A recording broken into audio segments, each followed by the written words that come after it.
Dice así la palabra de Dios, en la epístola del apóstol Pablo a los Romanos, capítulo 14, versículo 2.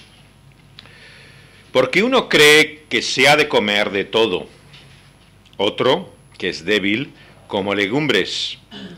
El que come, no menosprecie al que no come, y el que no come, no juzgue al que come, porque Dios le ha recibido.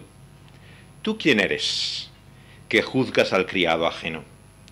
Para su propio Señor está en pie, o cae, pero estará firme, porque poderoso es el Señor para hacerle estar firme. Vamos a pedirle a Dios que nos hable por esta su palabra. Vamos a orar. Oh Dios, en esta mañana venimos ante ti buscando guía y dirección para nuestra vida, sabiendo, Señor, cómo debemos andar y vivir. Señor, te queremos pedir que tú te acerques por eso, con tu palabra y tu espíritu, que nos muestres a Cristo Jesús también y cómo vivir conforme a ese evangelio, la buena noticia de lo que tú has hecho por medio de él, por nosotros. Señor, te lo pedimos en su nombre y para su reconocimiento, en Cristo Jesús. Amén.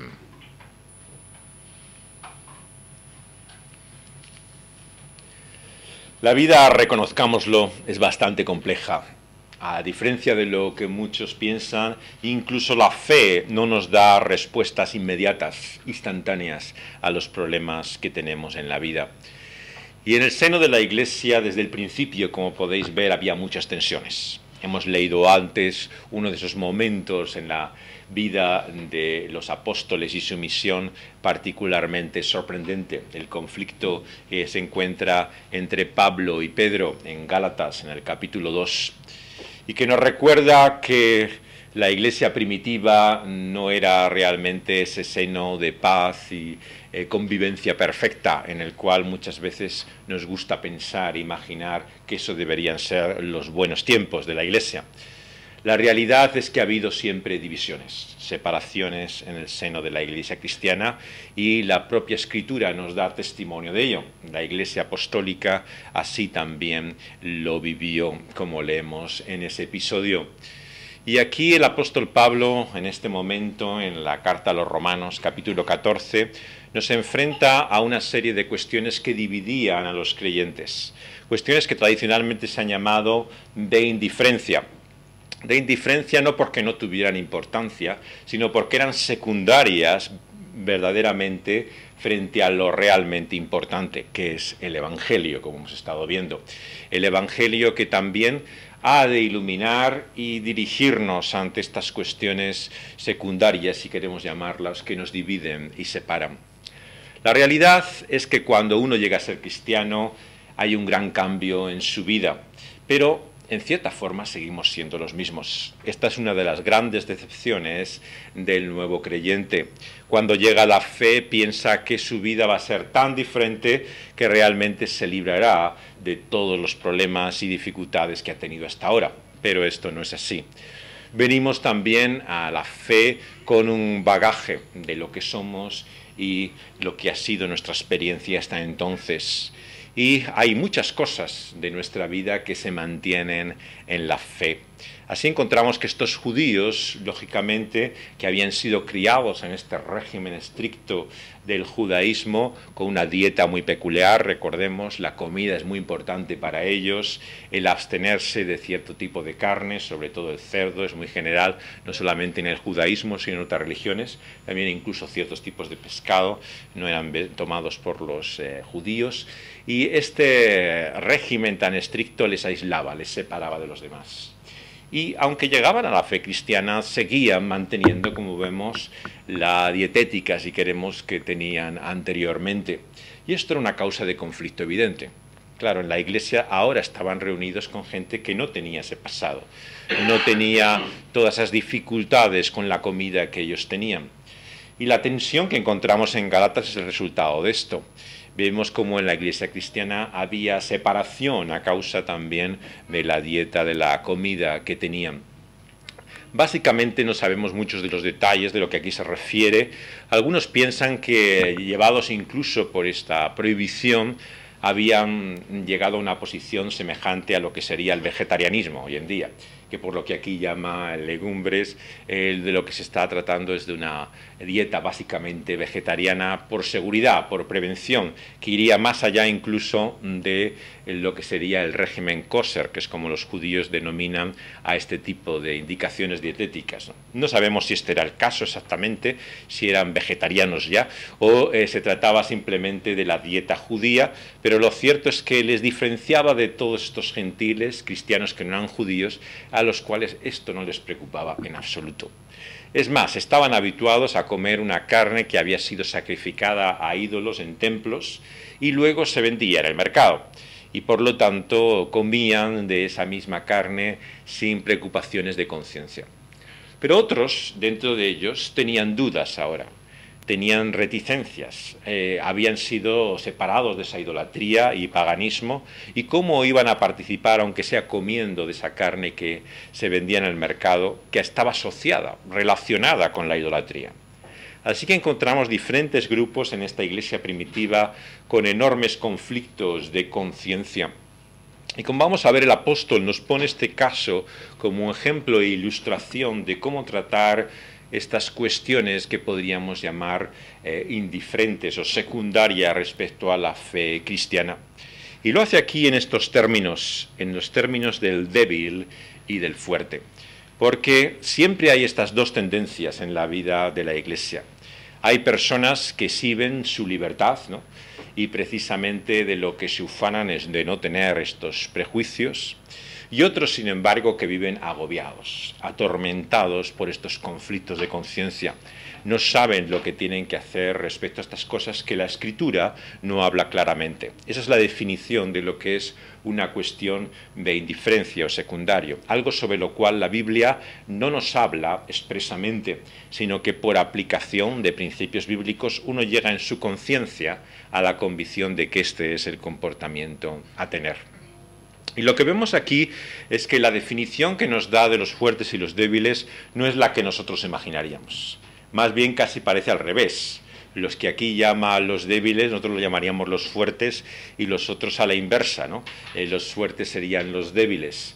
La terminología que aquí utiliza el apóstol Pablo, que ha sido muy estudiada y discutida, nos habla realmente de que hay una diferencia en cuanto al conocimiento, no en cuanto a la confianza, a la fe entendida como la dependencia de Dios y de su Espíritu Santo, que sabemos que en el creyente puede variar y ser diferente en un momento u otro de nuestra vida. Hay veces que dependemos más de Dios y otras veces que no, que nuestra fe es fuerte, decimos, y otra que es débil. Pero no es de esto de lo que habla aquí el apóstol Pablo, de aquellos que tienen una fe fuerte o una fe débil. Está hablando de otra cosa, está hablando del conocimiento, de la luz que han recibido y discernimiento para poder entender hasta qué forma el Evangelio ha de cambiar todas nuestras concepciones y nuestra forma de ver la vida. Y en este sentido es que hay débiles y hay fuertes. Hay personas que ese conocimiento les ha llevado a una experiencia muy diferente de libertad, ¿no? Y otros que viven todavía en una enorme duda, en una enorme desconfianza de no saber qué es lo que han de hacer. Así que encontramos unas enseñanzas aquí que son muy importantes para nosotros, ¿no? Hemos estado viendo al primer versículo de este texto que lo primero que por supuesto nos enseña aquí el apóstol Pablo es que en la iglesia no hay un solo tipo de personas. Esta es precisamente además la diferencia entre la iglesia y la secta. En la secta todos son iguales, todos tienen exactamente las mismas características y forma de vida en cada aspecto y detalle. Pero esto no es la iglesia del Señor Jesucristo. El Señor Jesús une a personas diferentes. Y el principio primero que estuvimos considerando es que no debemos, por lo tanto, dice, contender sobre opiniones que se relacionan con estos temas secundarios o indiferentes. Tenemos que ejercer una cierta medida de tolerancia, de libertad para poder entender cómo vivir la vida en aquellos aspectos en los cuales la Biblia no nos habla explícitamente. Y considerando la variedad también que hay dentro de la Iglesia, entendimos la unión y el vínculo que ahora tenemos, por el cual somos hermanos, parte de una familia, por medio de la fe en Cristo Jesús. Y ahora llegamos también a varias enseñanzas prácticas en este pasaje. Si uno cree que ha de comer de todo, y otro que se define como débil come legumbres, el que come, que no menosprecie al que no come, y el que no come, no juzgue al que come, porque Dios le ha recibido. En primer lugar, la actitud que el Señor nos pide aquí por medio de la enseñanza apostólica. Lo que nos muestra es que el conocimiento que nos da más libertad, ¿no?, lo que aquí define la fortaleza, la fuerza que viene de esa luz y conocimiento por el cual adquirimos esa libertad de conciencia, no ha de ser una excusa para el desprecio del otro. Aquí vemos una de las grandes tentaciones y peligros del conocimiento. El conocimiento envanece, no lo olvidemos. Y por lo tanto, cuanto más conocimiento tenemos, más fácil es la tendencia a enorgullecernos. Y esto es lo que pasaba aquí en la Iglesia Apostólica y sigue pasando hasta el día de hoy. El que más conoce siempre tiene el peligro, la tentación de menospreciar al otro, porque no sabe como él cree realmente que sabe. Y por lo tanto la palabra de Dios nos advierte aquí sobre el peligro de menospreciar por su conocimiento a otros hermanos y hermanas dentro de la Iglesia, a los que estamos unidos por la fe en Cristo Jesús. Unos tienen más conocimiento y otros menos, pero debemos no caer en esa actitud que aquí llama el apóstol Pablo de menosprecio, de marginación, de aislamiento de aquellas personas que nos parece que son muy limitadas en su conocimiento y en su visión de la vida, de dejarlas de lado. El apóstol nos muestra que el Evangelio también ha de cambiar nuestra actitud respecto a nuestro conocimiento. Sepamos lo que sepamos, como dice también el apóstol y leíamos la última vez, no sabemos todavía cómo debemos saber. Así que no nos enorgullecemos por ello, sino que humildemente tenemos que entender que todos estamos faltos de ese conocimiento delante de Dios y no menospreciar a ninguno por ello. Pero hay un segundo peligro que aquí nos muestra la palabra de Dios. Frente al peligro del orgullo que viene dado por ese conocimiento, está el del hermano débil, que lo que hace es juzgar constantemente a los demás. Precisamente por sus dudas, por sus miedos, está constantemente observando y considerando lo que otros hacen. Y lo que hace es pasar juicio, realmente condenar incluso a muchas personas, diciendo cuáles son cristianos y cuáles no, de acuerdo a cómo él piensa que ha de ser el comportamiento cristiano. Qué tremendamente actual sigue siendo esto para nosotros. La Iglesia cristiana y en particular el movimiento evangélico ha traído mucho de vida y de inspiración en la fe, pero sin embargo cuánto de juicio y de este tipo de actitud absolutamente condenatoria hay en muchos creyentes evangélicos, que simplemente porque una persona fume o bebe, porque participa de determinadas cosas en su tiempo libre, sobre los cuales la Escritura no habla, enseguida se pronuncia abiertamente que no son cristianas, ¿no? Fácilmente, no solamente aquellos que están en la atención popular porque son famosos y se declaran cristianos y son juzgados por ello, sino cualquier persona que les rodea, incluso en la misma iglesia. En cuanto ven algo que no les cuadra, que no les encaja, lo primero que dicen: esta persona no puede ser cristiano. Dios en su palabra nos da aquí una indicación realmente fundamental. No juzguemos porque Dios les ha recibido, dice en la segunda parte de este versículo 3. Así que la segunda y gran enseñanza que tenemos aquí es que si bien el conocimiento envanece, también por otro lado se nos advierte, como el Señor Jesús hace, que no debemos juzgar en el sentido de condenar, de pasar un veredicto sobre la autenticidad o falsedad de la fe de cualquier persona que, profesando su fe y la doctrina correcta y siendo su comportamiento en general conforme a lo que Dios nos pide en su palabra, por cuestiones concretas que realmente son relativas y de opinión, lleguemos a conclusiones realmente tan peligrosas como estas, que uno es creyente y no es creyente según lo que nos parece que debería ser el estilo de vida de esa persona. Pero la gran pregunta que nos hacemos aquí es ¿cómo sabemos entonces a quién Dios ha recibido? Si es Dios solamente el que recibe, ¿quién tiene derecho, por lo tanto, a poder saber quiénes son sus hijos? Bueno, en esto se debate la Iglesia hasta el día de hoy. Por un lado hay cristianos que se caracterizan, como hemos dicho, por sus escrúpulos, por su actitud de juicio, de condenación de aquellos que profesan su fe y no les parece auténtico. Pero también encontramos el otro lado, personas que nos dicen que nadie puede, por lo tanto, decir en qué consiste el cristianismo o no, porque solamente Dios sabe lo que hay en cada persona y como Él conoce el corazón, no podemos decir nada. Claro, esto no es lo que el apóstol nos enseña.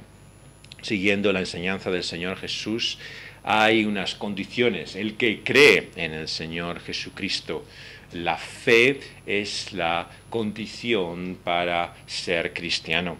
Por lo tanto, si alguien no profesa siquiera con sus labios la verdadera fe, obviamente no está teniendo una profesión de fe cristiana.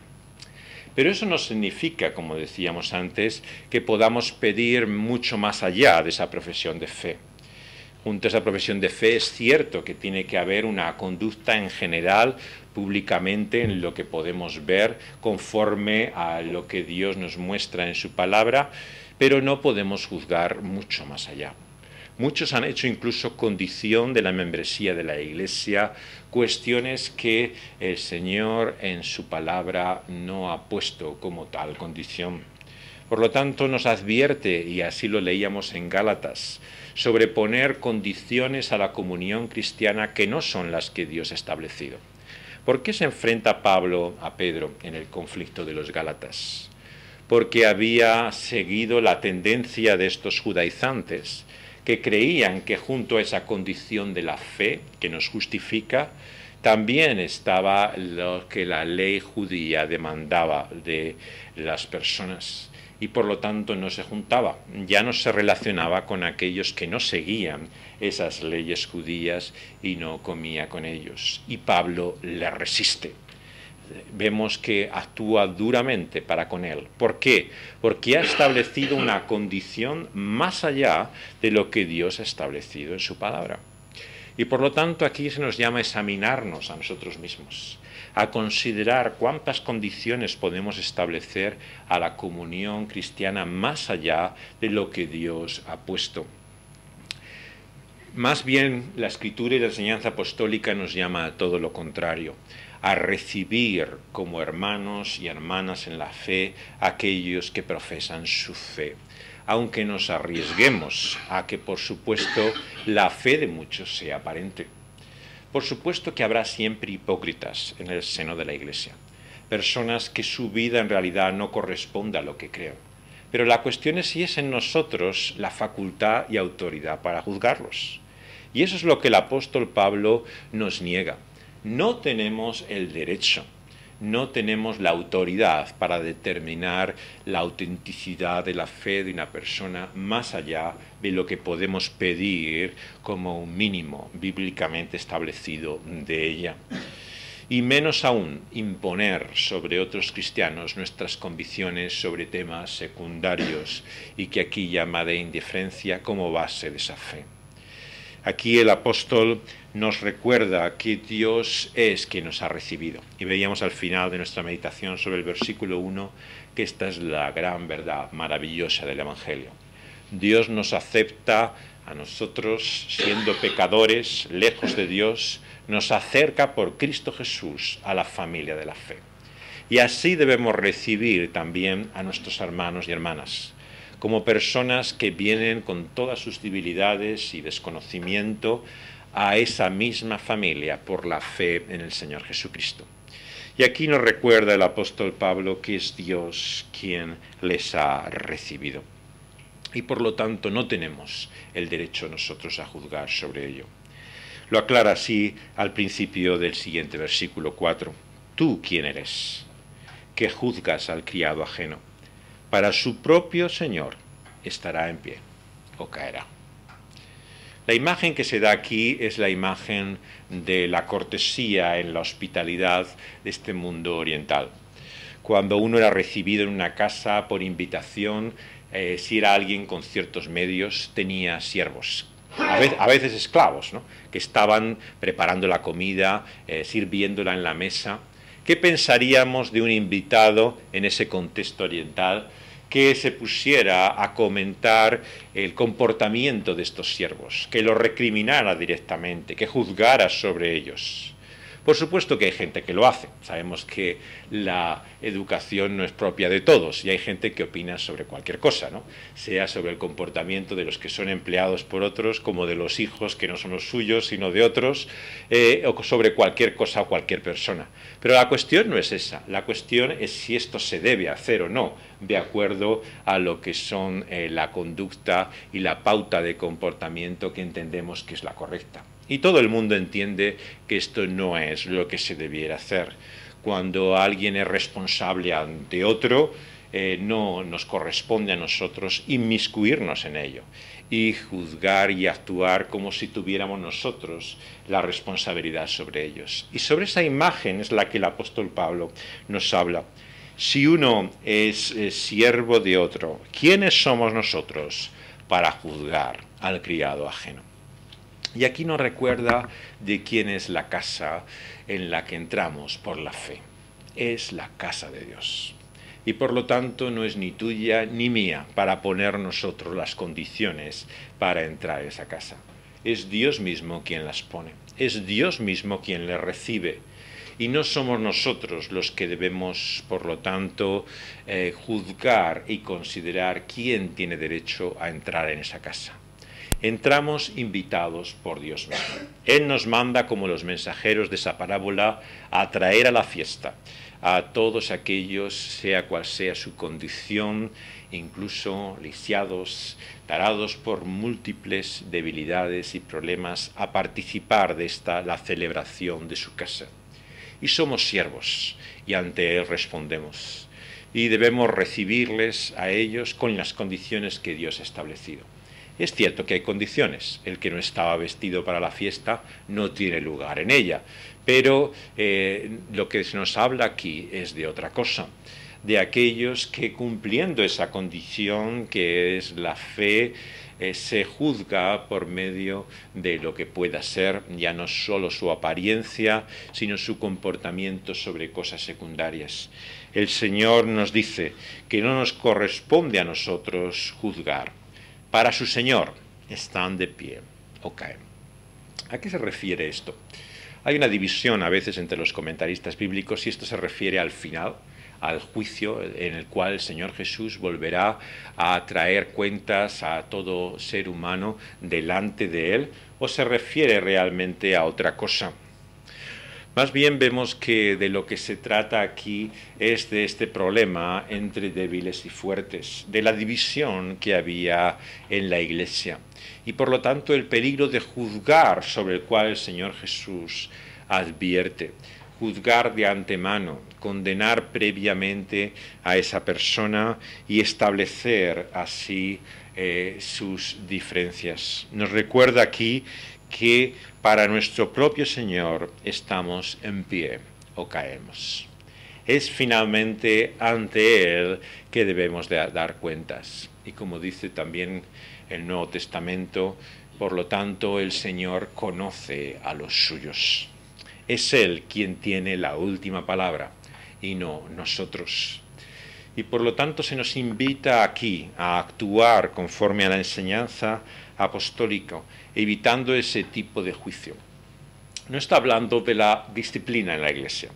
Es cierto que Dios mismo ha establecido por el Señor Jesucristo una disciplina en su Iglesia, de tal forma que cuando hay una conducta que flagrantemente, visiblemente está en contradicción con la fe cristiana, esta ha de ser condenada. Ese comportamiento no se puede tolerar en la Iglesia. Pero no es de esto de lo que está hablando aquí, del derecho o no que tiene la Iglesia a ejercer disciplina sobre el comportamiento de aquellos que profesan su fe. De lo que se está hablando es de personas cuyo comportamiento va más allá realmente de lo que Dios ha establecido en su palabra, que son implicaciones, inferencias, consecuencias que sacamos de la fe en la conducta de la vida cristiana. ¿Cuántos no han vivido esa experiencia, seguro que muchos de vosotros, de que llegáis a la fe cristiana y a continuación se ponen toda una serie de cargas juntamente con nuestra profesión de fe?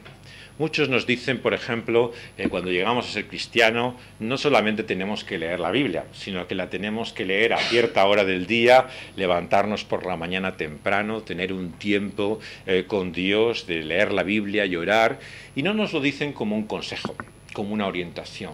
Es la obligación que determina al verdadero cristiano, y nos recuerdan constantemente que es eso lo que ellos hacen, y también esperan que nosotros digamos que hacemos lo mismo. En el momento en que uno no se corresponde a lo que puede ser una práctica o una costumbre que consideramos sana o buena de buscar de esa forma la relación con Dios, se juzga a esa persona en su fe. ¿Cuántos hay también que hacen juicio, ¿no?, respecto a comida o bebida, pero también sobre otras cosas que entran a nuestro cuerpo y lo contaminan? El alcohol y el tabaco es tal vez el elemento que más ha servido de juicio en todos estos últimos años en la Iglesia. Prácticamente desde el siglo XVIII empieza todo un tabú, a continuación en el siglo XIX bastante extendido ya, sobre lo que significa el uso del tabaco y del alcohol. Y se saca la implicación de que por la fe cristiana, como somos templo del Dios viviente, ningún creyente debiera usar de estas cosas que afectan a nuestro cuerpo. Y se hacen mandamientos de ello, se hacen reglas de ello. Pero aquí se nos recuerda también que sobre lo que Dios no ha ordenado explícitamente, no tenemos derecho así a hacerlo nosotros. ¿Cuánto se ha dicho sobre el tiempo libre? Lo que ha de hacer o no hacer un creyente realmente en cuanto al entretenimiento, en cuanto a las actividades de ocio. ¿Cuántas veces se ha dicho los sitios que un cristiano debería ir y no ir, ¿no? Y juzgar a personas por ello? Todo esto claramente está dentro de lo que aquí nos llama el apóstol Pablo por medio de estas cuestiones que podríamos llamar de indiferencia o secundarias. Incluso divisiones en el seno de la Iglesia. Recordábamos el día que hablamos el domingo pasado, no el anterior, sobre el primer versículo, cuántas divisiones hay sobre temas secundarios en la Iglesia y que se establecen incluso como condiciones para pertenecer a la Iglesia y participar de ella. Tenemos que distinguir y discernir lo que creemos que realmente es esencial y fundamental de lo que es nuestra comprensión sobre otros temas que creemos que la Biblia también enseña, pero que son cuestiones de opinión, de diferencia entre los cristianos, y actuar así con sabiduría. Pero hay, por último lugar, una enseñanza mucho más importante que todo lo que hemos visto hasta ahora. Y es el final de nuestro último versículo, la conclusión. Dice en el versículo 4 que ¿quién eres tú para juzgar al criado ajeno, ya que para su propio Señor está en pie o cae? Pero aquí está la sorpresa. Son estos pasajes de la palabra de Dios que siempre nos asombran. Dicen muchas veces lo opuesto o lo contrario de lo que esperaríamos que dijera. Y lo que dice a continuación es, pero estará firme, porque poderoso es el Señor para hacerle estar firme. Todos naturalmente y espontáneamente yo creo que diríamos lo contrario, ¿no? Cuando decimos, bueno, el que está ahí y está de pie o caerá, dirá, bueno, el Señor ya juzgará luego y pondrá en evidencia a quien no es verdaderamente cristiano. Y esta sería nuestra conclusión. Como el Señor finalmente avergonzará a muchos que les mostrará que no son verdaderos creyentes. Pero esta es la gran diferencia entre el Evangelio y nuestro pensamiento. Siempre nos sorprende. Es el triunfo de la gracia de Dios en Cristo Jesús. Pero estará firme, porque poderoso es el Señor para hacerle estar firme. Esto no es solamente una nota positiva, acabar esperando lo mejor, digamos, de las personas. De lo que nos habla es de la perspectiva correcta que Dios nos da en su Escritura. Y esto es lo que entendemos a la luz de la palabra de Dios, que es el problema de estos débiles. ¿Por qué la gente juzga y hace fácilmente condena de personas sobre temas como estos diciendo que no son cristianos? Porque están movidos, nos enseña la enseñanza apostólica, por un espíritu de temor, de miedo. La persona que así actúa está insegura, duda y desconfía de lo que puede ser de su vida y también lo que le puede pasar a otros. Incluso es por preocupación sincera que cuando ve a estas personas que hacen estas cosas, realmente se angustia por estas personas, se preocupa, incluso en su amor por ellas. Realmente algunos de ellos pueden llegar a perder el sueño en esa completa y verdadera angustia de lo que puede ser de estas personas. Pero aquí nos muestra cuál es el espíritu que hemos recibido de Dios. Y el apóstol nos dice que no es un espíritu de temor. El espíritu que de Dios recibimos nos ha de dar confianza. Y por lo tanto, ¿quién es el que nos hace permanecer, estar firmes? Sino solamente Dios. Una y otra vez es el mensaje que nos da seguridad y confianza. Que es peligroso, muchos cristianos nos dicen, que esto es muy arriesgado. Es que si hablas mucho de esto, luego ¿cómo va a vivir la gente? ¿Qué es lo que va a hacer? Mucha seguridad y mucha confianza lo que provoca es descuido. La gente luego va a ser indiferente a su forma de vivir. Pero recordemos que estas son las objeciones que el mismo apóstol recibió. Los que así nos hablan le dirían lo mismo al propio apóstol Pablo, porque se lo dijeron una y otra vez, en esta carta y en otras. Ten cuidado con lo que enseñas, porque esto puede llevar a consecuencias muy peligrosas. Pero lo que nos enseña aquí el apóstol es que es mejor pecar de esto que de lo contrario. Es mejor pecar a la luz de la palabra de Dios de una seguridad o confianza que pueda parecer excesiva para algunos que de todo lo contrario. Precisamente el falso maestro, la falsa enseñanza, lo que produce es desconfianza, inseguridad. Le lleva a las personas a vivir atormentadas, angustiadas.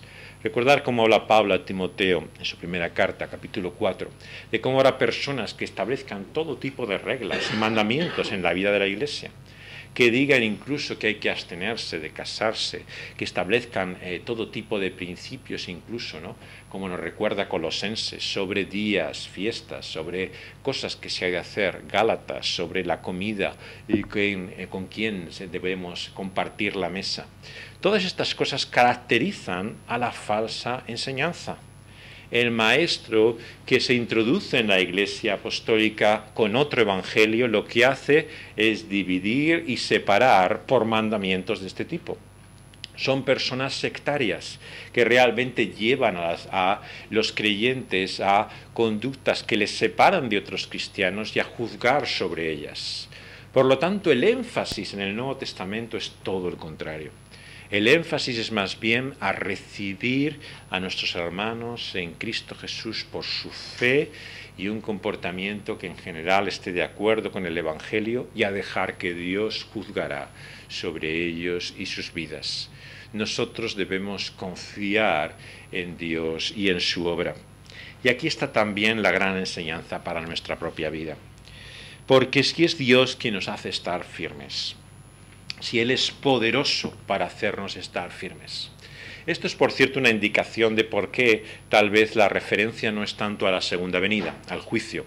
Tal como dicen muchos comentaristas, rara vez en el Nuevo Testamento se habla del juicio final, en la segunda venida de Cristo, como una manifestación del poder del Señor. Más bien se nos habla de una manifestación de su juicio que para el que es salvo es una demostración de su gracia, de la misericordia, del perdón. Pero no se nos dice que estaremos firmes en el juicio por su poder. Esto no es una afirmación que se dé con frecuencia en el Nuevo Testamento. Más bien nos habla de la vida presente, no solamente de lo que ocurrirá en aquel día. Y lo que nos dice es que tenemos ahora ese poder de Dios para estar firmes. De lo que nos habla es de la realidad presente, de lo que somos en Cristo Jesús y cómo debemos vernos a nosotros mismos. No nos levantamos por nuestras propias fuerzas, sino por las que Dios nos da en Cristo Jesús. Es cierto que la Escritura nos advierte, el que esté firme, mira que no caiga. Y la Epístola a los Hebreos tiene muchas palabras realmente de cautela y de precaución sobre esto, no podemos ignorarlo. Pero al mismo tiempo, la Escritura también nos recuerda, como dice en Filipenses, que aquel que ha comenzado esa buena obra, la completará, la consumará, la acabará, porque depende de su poder y no de nosotros. Y por lo tanto, la fe que nos sostiene es aquella que no depende de nuestras fuerzas, sino de Dios mismo. Nos recuerda aquí el apóstol Pablo que Él es poderoso para hacernos estar firmes. Y por lo tanto no tenemos que buscar nuestra fuerza en cosas secundarias realmente y que no tienen importancia. ¿Cuántas veces en el seno del cristianismo han surgido movimientos que dicen lo que hace falta es un nuevo compromiso en los cristianos? Hubo un movimiento hace poco en Estados Unidos, recordaréis, en esta década pasada, ¿no?, que se reunían en grandes estadios, hombres, y hacían una promesa. Los guardianes de la promesa les llamaban. Y de todas las denominaciones, iglesias cristianas, se reunían en grandes concentraciones y hacían una promesa de fidelidad a los hombres en sus matrimonios, en su vida, y sobre esto se iban a sostener. Estos movimientos, ciertamente, como dice el apóstol Pablo a los colosenses, pueden ser una forma de entrega o compromiso voluntario digna de reconocimiento, pero no es ahí donde está la fuerza de nuestra fe. No en una promesa que nosotros podamos hacer, no en una señal que nos identifique como aquellos que han dado un paso más allá de entrega, de compromiso en la fe cristiana. Todos los movimientos de santidad han enfatizado todo esto. Una necesidad de una nueva experiencia que nos dé realmente fuerza frente al poder. Y el mensaje es siempre el mismo.